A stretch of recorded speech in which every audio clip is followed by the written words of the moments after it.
Est-il vrai, Jean-Rémy Girard, qu'un certain nombre de professeurs ont déjà dit qu'ils ne reprendraient pas les cours, voilà, qu'ils feraient valoir, je ne sais pas, un droit de retrait, bref, qu'ils ne souhaitaient pas reprendre les cours à la rentrée après les vacances de la Toussaint?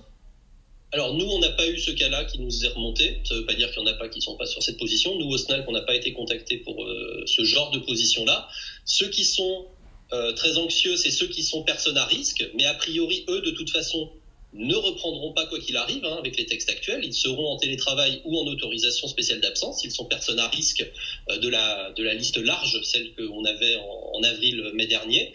Et c'est ceux qui vivent avec des personnes à risque. Ce sont ceux-là qui sont très, très, très inquiets chez nous. Les autres, la plupart nous disent, nous, on a testé l'enseignement à distance, c'est quelque chose qui marche beaucoup moins bien que l'enseignement en présence. Donc nous, on sait que si on arrête l'enseignement en présence, on va perdre des élèves, on le sait très bien, mais on ne peut pas continuer dans les conditions actuelles avec le protocole actuel qui ne protège pas suffisamment. Et il faut quand même qu'on se le dise. À un moment, vous êtes dans des endroits où il y a 1000, 1500, 2000 élèves qui circulent, qui sont tous là, qui sont entassés dans des salles à 35 qu'on ne pourra plus aérer de toute façon, parce que nous, l'aération, c'est l'ouverture des fenêtres. Quand il se met à pleuvoir, quand il fait très froid, l'ouverture des fenêtres, c'est pas possible. Voilà. Et là, à un moment, il faut qu'on adapte nos protocoles.